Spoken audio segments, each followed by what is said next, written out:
Hello, everyone, and welcome. My name is Gwendolyn Reece, and I am the Associate University Librarian and Director of Research, Teaching, and Learning at American University Library.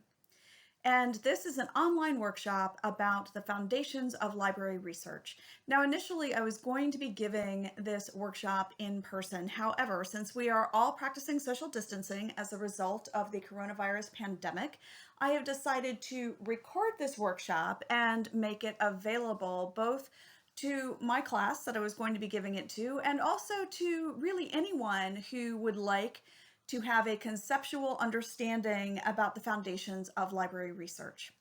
So my email is greece, like the country, at american.edu, and I encourage you, if at the end of this video you have questions, or later on you realize that there is something that you would like to ask, to please feel free to contact me for further assistance. I would, however, ask that you put something really obvious in the subject line so that I do not inadvertently overlook you. So let's get started. So the first thing that I think we need to talk about here is, what is scholarship? What is this thing that is the enterprise in which we are participating? So scholarship is really the creation of new knowledge, and I encourage you all during the course of your studies to be thinking of yourself as apprentice researchers. You are apprentice scholars during the time in which you are at university. You are learning how not to just consume knowledge, but to become a creator of knowledge. And so when we are looking at scholarship, when we're looking at scholarly outputs in whatever format they happen to be in, most of them traditionally are print. They are books and they are journal articles, but there are also scholarly films, and there is an emergence of other forms of scholarly communication. But the primary audience of scholarly products is other scholars. So to give you an example of this, to try to make it a little bit more concrete in your mind, I have a friend of mine who is a researcher. He's a genetics researcher at NIH, at the National Institute of Health. And when he is doing his research, and then when he is writing his research articles, his primary audience are other people who are genetics researchers trying to solve heart disease, like he is. So the intention, the rhetorical intention of his scholarly product is to give new knowledge to other people who are working on related problems as they try to create their own new knowledge in this attempt to find ways to address heart disease. Now, there are secondary audiences for scholarship, and one of those is practitioner literature. So his partner, who is also a PhD in genetics, her job is to take the original research that is created by the researchers, the geneticists at NIH, and to translate it for doctors. So she is translating this original knowledge so that someone who is a practitioner can make sense of it and use the most recent knowledge in order to provide better care for her patients. And then there's another step, which is the general public is a secondary audience. And often the secondary audience of the general public, it is mediated by people who are writing for the popular presses.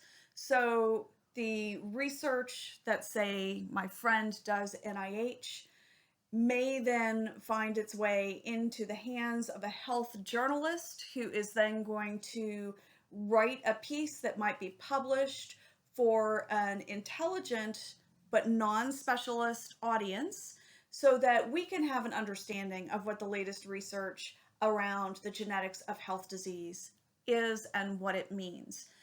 But those are then secondary kinds of interpretations and uses of scholarship. The primary audience that a scholarly product is aimed at are other scholars. And at the moment, that includes you. because what you are going to be doing in your research is you are going to be creating your own new knowledge, and your primary audience is going to be other scholars, namely your faculty member, and possibly, if you should enter one of the situations in which you are in an undergraduate research conference or so forth, then it might be read more broadly. Okay, so that is basically what scholarship is. Now, what are some of the characteristics of a scholarly source? How do you know that you have a scholarly source when you are looking at one?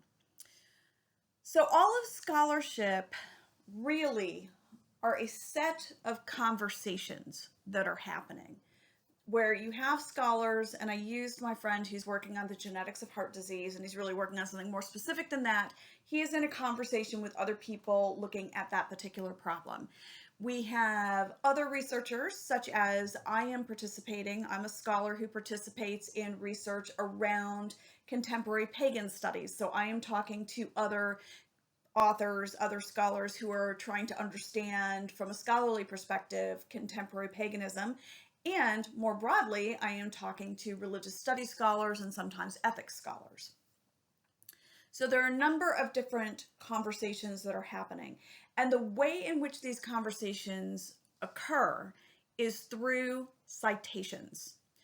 It is in the citations, in the bibliographies, in the footnotes, that you are speaking back and forth to other scholars and that you are using their work. And they're typically also in a scholarly piece, be it an article or a book, is discussion about where your original knowledge that you are putting forward in your own scholarly product is in conversation with other scholars, because we all stand on the shoulders of giants. And so typically within the context of a scholarly journal article or a scholarly book, the writer will make it explicit who they're talking to and will be engaged in those conversations. A scholarly source is also reporting original knowledge. It's not just a summary. It is contributing something original. And it is contributing something original based on analysis of evidence. And often it is also producing and discussing original evidence, such as experimental results, or in the social sciences, maybe it is a quantitative study or an ethnography or some sort of new thing. In the humanities, often it's new insights or developments in philosophies, things of that nature, but there's something original that's there. And there typically is also a discussion about how the knowledge was created. So more of the scientific approaches include an explicit methodology section, and more humanistic types of scholarship often include the philosophical or theoretical approaches that are used in their discoveries. Again, there's evidence. It is not just opinions. It is always backed up in evidence. And there's often specialized vocabulary and domain-specific knowledge. So when you're talking to scholars who are in a particular conversation, the scholars within that conversation all know the foundations of it. So there's often very specific vocabulary, and there's some assumptions of shared knowledge in the context of a particular conversation. So when you're looking at a source and wondering whether or not it's scholarly, look for these characteristics. Now, I do also want to talk a little bit about publication cycles. One of the things that I try to do in these sessions is I try to make explicit those things that I did not know until much later in my scholarship, in my own scholarly career, and that I wish someone had said explicitly. So I try to be explicit about it. So scholarly monographs, these are the books, scholarly books. And what I'm about to give you here are rough averages. They are, these are rough averages, but in general, you could say as a rule of hand that from the time in which you're writing a scholarly book and it ends up on the shelves is about 7 years. So what this means is that the advantages of a scholarly monograph is the depth that it can provide. And in most of the humanities, depth is given precedent, where what they really want to see is a long, cohesive piece. But it is obviously not timely. So again, like when I'm doing research in, say, I also do research on ancient Greece, Plato's been dead a long time. There's nothing that's urgent there. However, in many of the social sciences, there may be a mix of emphasis on articles and on monographs. And part of that has to do with the urgency factor. If you are doing research, for example, in public health policy, we'll use that as a really good example right now. Public health policy, you might have some monographs that do a very deep historical analysis of the patterns that make societies more or less apt to adapt certain kinds of health policies, and that you're looking longitudinally over a long time, and it's really more of a historical situation to allow people to get embedded in that topic. But if what you're looking at is analysis of current health policies and things that are moving quickly, then you are going to want to look for articles.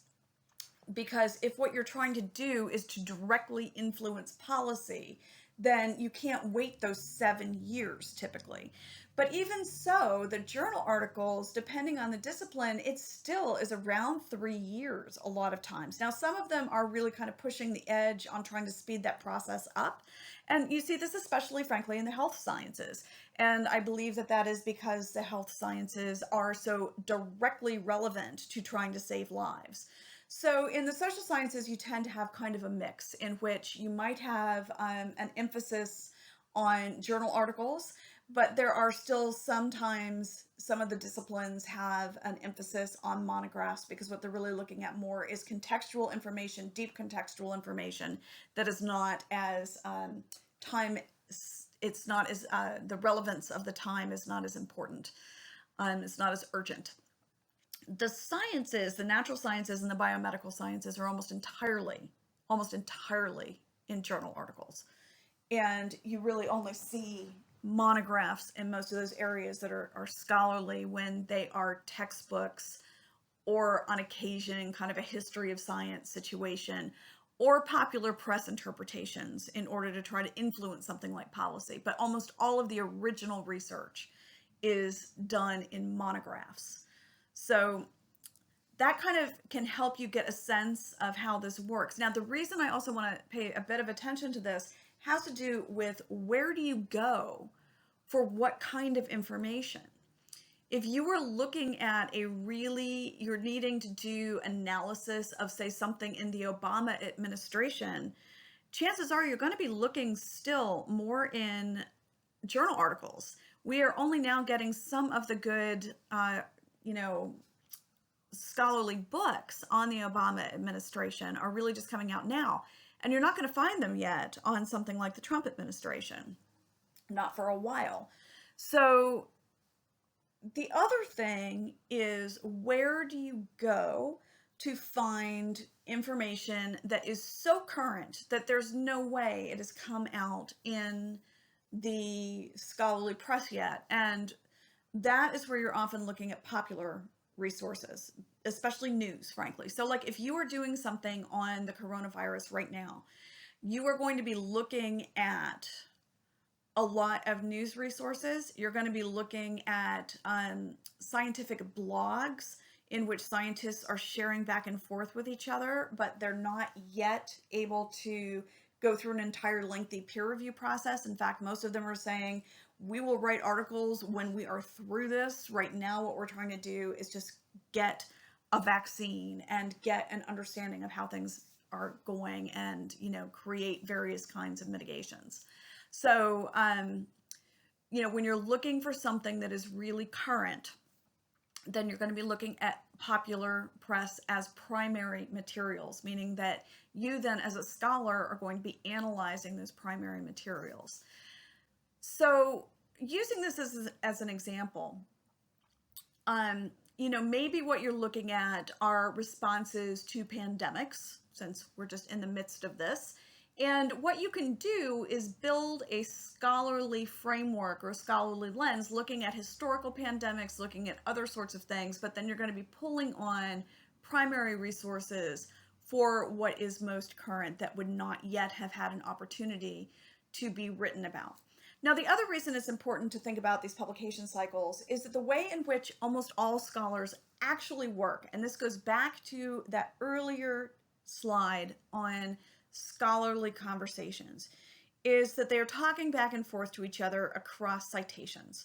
And what that means is that it takes some time for the newest research to have been cited by someone else. So a lot of times the best way to go about doing your research is to find ways into the conversation and then begin looking at bibliographies. But you need to have something that's going to get you to the most current literature as well. So let's talk about these top level strategies here. How should you approach these things? Like I said, you've got to find your way into the conversations. You have to have a doorway in. One of the best ways to do that is to look at encyclopedias. And I would even say for this, you can look at Wikipedia.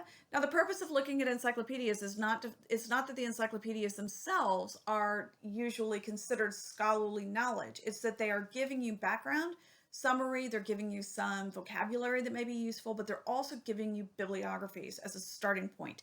And typically in encyclopedias, they're going to be emphasizing kind of the key players in a conversation. There's almost always some key players, and those are really good people to start with. And so that's one of the ways in which you find them. If you happen to know some of the key players, if you happen to know top scholars already, maybe your faculty member's giving you a recommendation, maybe it's just something that you happen to know a lot about, then you can look at their work and then look at their bibliographies, because those are the people that they are talking to.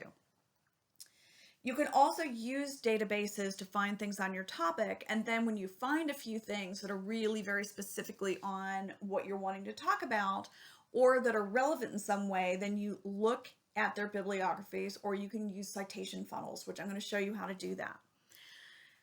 Then regardless, like I said, moving around through bibliographies is the best way, but you still need to find a way to get a hold of the most current research based on what we just talked about how long it takes for something to get published.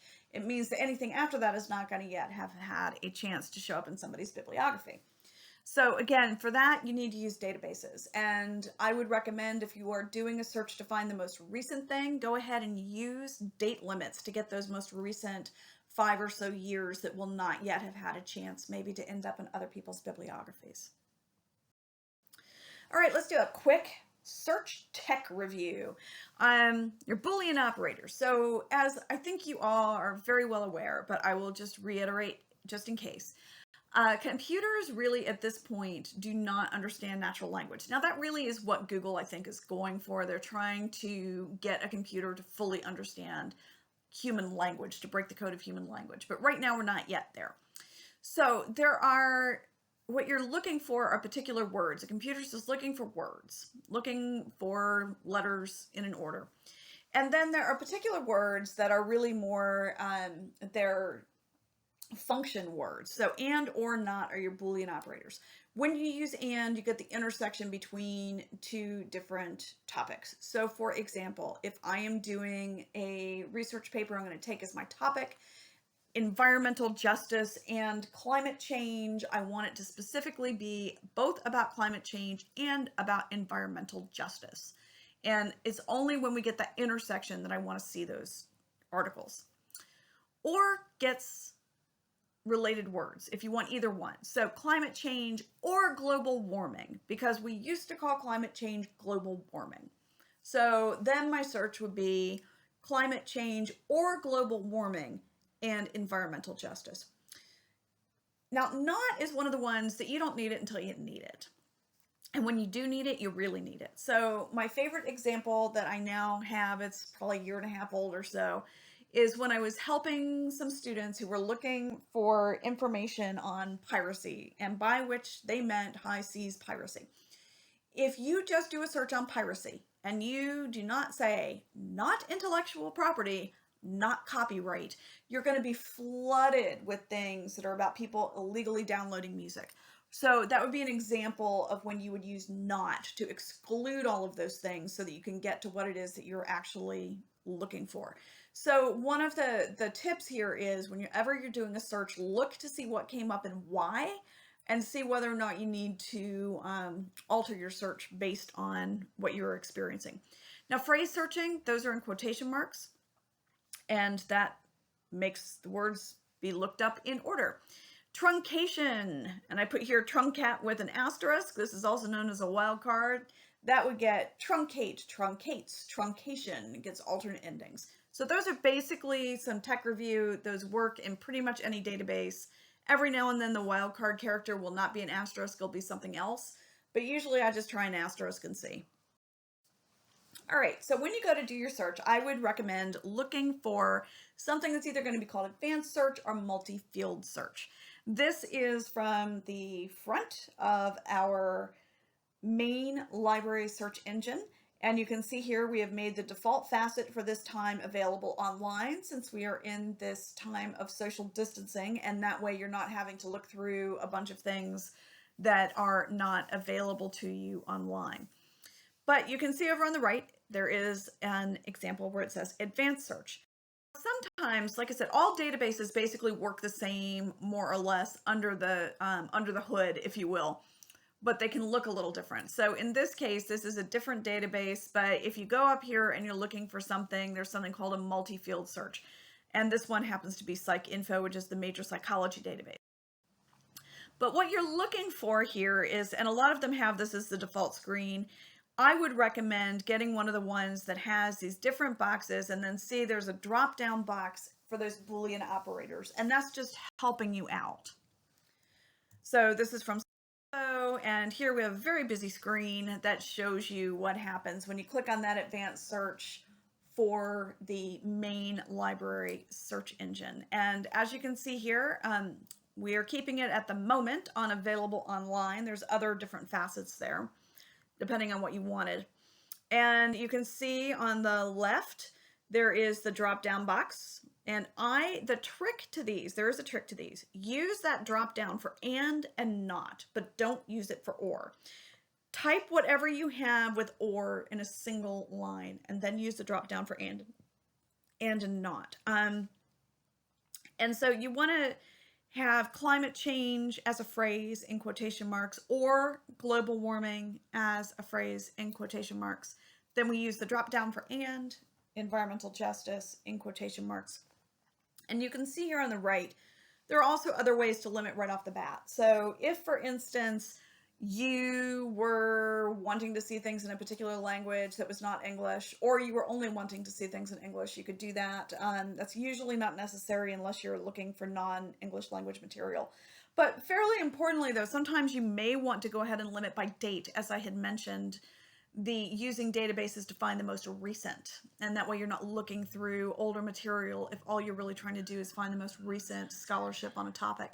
There's also the ability to limit by material types such as articles or books or what have you. So if I were to do this, you will see here that I get some results, and they've got the type there at the front, like article or book or whatever, and I have received 14,406 of them. And you see over there something that says personalize and danger. So now I want to talk briefly about, I love the main library engine that's kind of a Google-like search for the same reason I love Google in a lot of ways. It does give me an awful lot. But I also hate Google and the library search for the exact same reason, and that is that it gives me an awful lot. So we're going to take a moment here as an interlude and talk about the problems of black box algorithms. So this is where I have renamed myself the Nightmare Fairy because I seem to just be spreading my nightmares around these things. But I think these are very important topics that are becoming ever more apparent in the danger around them. And this is going to be something that I think is going to be with your generation for the rest of your lives. So I want to go ahead and take a moment and talk a little bit about this. So all of these search engines, including Google, including library search engines and so forth, are based on algorithms. And these algorithms sort and try to show you what they think you want. Now, the challenge is that you may have 14,406 results in this search that I just showed you, but the reality is that almost nobody looks past the first 40, which means you really only have 40. And the method here for how they prioritize is that's proprietary information that the company will not make public. And so the reality is I have absolutely no idea as the librarian. I have no idea how to tell you why those top 40 end up in the top 40 and why something else doesn't. I have no way of knowing that.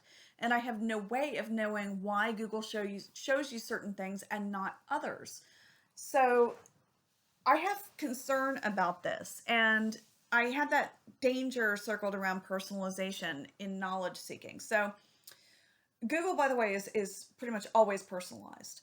And what that means is that personalization is showing different results based on what it is that they think you have, that you will want based on what you've liked before. Now, on the one hand, when I'm in Amazon looking for something to buy, groovy, it shows me the stuff that I probably do want, and it works relatively well. But when I'm doing knowledge seeking, that is really concerning to me. And I have seen over and over again where I have a student sitting next to me doing the same search that I'm doing in Google, and we're coming up with radically different results. And the reason why is because I have the search history of a scholar and a research librarian, and they don't at this point. So they're seeing a different window into reality, and this is very concerning to me. It is particularly concerning because learning about something for the sake of really trying to understand it is different than being made happy. And what can happen is that you can end up, that is a working model of confirmation bias, where you see those things and you pay attention to those things that tell you what you already believe. And this is a major fallacy. It's a major logical fallacy and is a real danger. So watch out for that. And then the other piece of it that is really frightening to me is that as more and more of our information, which it's pretty much all of it now, is filtered through various kinds of personalized engines that are giving you things that that are like what you've already liked before, is that we are splitting into these bubbles that we talk about, which plays into our current, what is sometimes called tribalism. But this is where I am seeing a very, very different view of the nature of reality as a research librarian than my best friend from high school who never went to college and who is in rural Ohio. And at this point, we are living in two radically different and very increasingly opposed worlds. And so there's real social ramifications here. So the other thing that I feel like I need to warn you about is that artificial intelligence still it's built on human training sets. And so what it does is it encodes our biases. But the problem is that it looks objective. And I would say that there is a glamour, and by glamour, I mean this in a very particular philosophical way, as a delusion that occurs at the level of consciousness or the level of being in which cognition is mixed with emotion. And when I look at it, this is where an awful lot of the problems for humanity lies. It's like right in that area where cognition is mixed with emotion. So the glamour, that delusion, is that we have a propensity when we see something that is coming to us through a technological tool to think of it as being objective. It obscures human biases. But like I said, all artificial intelligence, all machine learning is based on human created data. And, I mean, I love us as humans, but we're also kind of a problem. So Anyway, this is something for, I just want you to always have that in the back of your mind, because anymore we have algorithms determining things like, for instance, who gets parole. And they look and they do a calculation that looks really objective of like, well, these are the people most likely to have recidivism, to, commit crimes again. But that completely obscures the fact that we have historically and currently dramatically over-policed Black and brown people. And it makes it look like it's objective. So they are always going to show as being a higher recidivism risk. So we need to be just aware of how these things work. And just in general, this is an area that does not yet have much regulation. So this is something to keep an eye on and just be really aware of it. So, well, thank you, Nightmare Fairy. Now what? So basically, this is my advice in light of all of this. First of all, never suspend your critical thinking, no matter what. Never, ever, ever suspend your critical thinking. And also cultivate your reflexive mental habits. And I don't care if you do this through formal meditation or some other measure, but become aware of and build a practice of looking at your own mind. And in particular, look at and become aware of those places where you are tempted to fall into confirmation bias, where you are tempted to immediately exclude data that doesn't agree with something you already believe without analyzing it first. At the same time, also don't fall into the trap of false equivalency. And, this is a huge problem that we have seen our media fall into, and that has been causal in a number of problems that we currently have. So false equivalency is where instead of doing real critical thinking, what you do is you just decide you're going to look at, both sides of everything. And not everything deserves that. So for example, talking about the climate change literature, the consensus, the scientific consensus that climate change is caused by human activity is deep and it is broad. It is like pretty much a sure thing. There's really not even a point in addressing climate change denial literature because there's not good, solid evidence for it. And so you would not treat something like climate change as if there are two sides of the story and that is creating an objective view or a balanced view, because the consensus is overwhelming. It is absolutely overwhelming, and you are doing a disservice to truth if you pretend that there are two valid sides to that story, as an example. All right, so the next thing here is jump forward 100 records or so just to see what's there. I would recommend doing that because we don't know why certain things are making up to the front. Maybe you jump forward 100 records and you're like, well, these aren't particularly relevant. Well, then you know that, but I would just do that to kind of check yourself.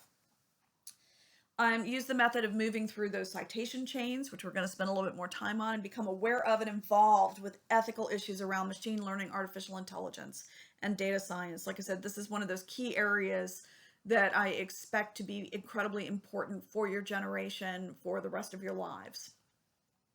And also for my generation for the rest of my life, but I'm presuming you will have longer at that than I will. All right, let's go back.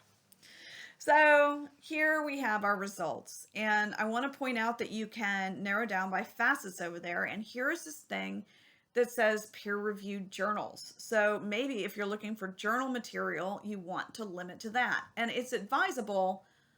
However, beware. Just clicking peer review, it isn't safe? No, Nightmare Fairy, say it's not so. Okay, so let me talk about this for a minute. If you click on that, you are going to be getting peer-reviewed journal articles. Now, peer review is an editorial process. And the way in which it works is that let's say I submit my article to a peer-reviewed journal. They rip off the identifying information, they send it out to other scholars in the field, and those other scholars look at it and they evaluate it for quality, especially methodological quality, and also for significance, and they vote on whether or not it gets to be included. So it's a method of trying to ensure quality and significance. However, the system can be gamed.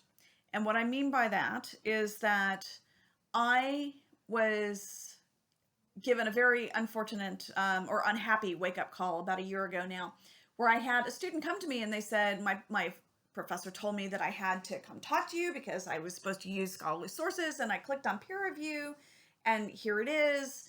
And this is what I got. And I looked at it and I realized what had happened. And what had happened was that I was looking at a journal that was created by the oil and gas industry that did use a peer review process as an editorial process, in that they sent it out to a bunch of other members of the oil and gas industry. And what I was looking at was climate denial literature that was making it through that filter. So, and sometimes it's not nefarious like that. It can also be that there's a number of kind of political science for practitioners, like for policymaker journals that use a peer review process that are not scholarly. So that's not a sure proof thing. Also, peer-reviewed journals themselves, like journals that are legitimately full of peer review research articles, also tend to have contents that are not peer-reviewed. And those include things like editorial or opinion pieces, book reviews, news pieces, things of that nature. So it is a good thing if you are wanting peer-reviewed articles to click on that facet, but you also need to not suspend your critical thinking. So again, as a review, you found something, you clicked on peer review, and you're looking at a particular article. Does it have citations? Does it discuss how the current work fits into the conversation? Is it reporting original knowledge? Does it discuss something about how that knowledge was created? Does it give good evidence? Does it have specialized vocabulary and specific knowledge? And, in those citations, does it include citations to other scholarly articles and books, not just to popular sources? So there's your review. All right, so let's go back. So I've done my search, I found something, it looks good, I click on it, here is a record, and I want to point out a couple of things. The abstract, read it. That will tell you whether or not it's worth your time reading the article, because it may or may not be on your topic. But what I really want to show you that's incredibly exciting is, let's say that I had done this and I had done that search of climate change or global warming and environmental justice. But look, under the subject headings, if I didn't already know this, there's a whole subject heading called climate justice. Maybe I didn't know that that was a kind of a term of art for this field. Well, fabulous. I can click on that and I'm going to get everything that has that term. Or I can re-enter it into another search as an or, environmental justice or climate justice. So in addition to that, like let's say I went back, I did the climate justice one. On the left-hand side, which is also where you can limit by things like date or resource type if you only want like articles or books or something, you can also click on subject and you can see a whole bunch of different subject headings and narrow down through those facets. And that also gives you a good sense of like maybe how you want to narrow your topic. So in this case, if I'm doing climate justice, hey, look, there's 546 things that are about the economics of climate justice. Maybe I really want to focus on economics, or maybe I want to focus on, there's a environmental policy. Maybe I really want to focus on the policy issue. So there's ways in which you can look through that and narrow down further and get your topic area a little bit more narrow. Citation funnel. So as I've been saying, like the best way to go about doing a lot of this does have to do with getting into those conversations and seeing who other scholars are talking to. If you are in the main library page, this is one of the main library search. This is one of the things that I love about it. So even though I have trepidation, it actually is where I start in almost all of my research. And you see those little, I've circled one of them, those little funnel guys. So what those do is in this one, if I were to click on that funnel that goes out like it's a fountain, it will take me to a list of other articles that have used this one from 2011 in their bibliography. So they're probably going to be on a related topic, but they're going to be more new. And then the one that goes down, that is the bibliography of that article. So this is a really handy way to start moving through those citations. And if I were to click on the one that went out, you can see there in the upper left, this is sources that are citing that one that I found from 2011. And here we see others that are on that topic that are more recent, and they also have citation funnels. So this is a really awesome way to be able to move around and kind of get yourself into the conversation. And it bypasses some of those problems that I was concerned about with the algorithms, because now if you found that this is the conversation you want to join, then you know that you're talking to other scholars in that specific subfield. Now, I've made a big deal about citations, and I want to be sure that you know, because it's awesome that we have these citation funnels, but not everything does. Some of the older materials may not. So I want to be sure that if you find something, including a reading maybe that you have from one of your classes, and you go to the bibliography and you look and you're like, oh, I want this thing, that you know how to get it. So a book citation. This one here is a book citation. And the way in which you can tell that it is a book citation is that you've got a title in italics, which means that's a big thing. And then you have, very importantly, this place of publication and a publisher. When you have a place of publication and a publisher combined with something in italics, you are looking at a book. And if you are looking at a book, the way in which you find that thing is you go to the main search and you put in the title of the book. I tend to search by title, not by author, because so many authors do not have names as distinctive as Irving Goffman. And by the way, this is like the leading researcher on stigmatized identity. This is the main core person in that particular discourse that is in everybody's bibliography. So should you be doing something on that topic? Article citation. Now, the way in which you can tell it's an article citation is, first of all, you have a title in quotes, which means it's a smaller thing, and then you have a title in italics, which means it's a bigger thing. But then you have that volume number and issue number, and you have some page numbers. Sometimes you have a DOI, which is a digital object identifier. This is an emerging standard for electronically published material, but not, again, it's emerging, it's newer. Not everything is going to have that. And you do not have a place of publication and a publisher. So when you see those things together, you are looking at an article. And when you want an article, you go into the main library search and you put in quotation marks the title of the article. So not the title of the journal. I mean, you can do it that way, but it's just harder because then you got to maneuver around and find the right, the right part. But the title of the article should get you directly to it. Now, chapter title. Okay, this one is a little bit harder. You've got a title in quotations, so it's a smaller thing. And you've got a title in italics, so it's a smaller thing inside of a bigger thing. You've got page numbers. So far, it's looking an awful lot like it might be an article, but then you have a place of publication and a publisher. So when you have that smaller thing and the bigger thing, and you have a place of publication and a publisher, you know you're dealing with a book, and therefore you're dealing with a chapter of a book. Now, this one is importantly different in that what you do is you have to look for the title of the book. Not the title of the chapter, the title of the book. Because while there are some chapters that are included and are made searchable, most of the time they're not. And so then you would go and you would get the book and you would go to that particular chapter. So that is my overview of foundations of library research.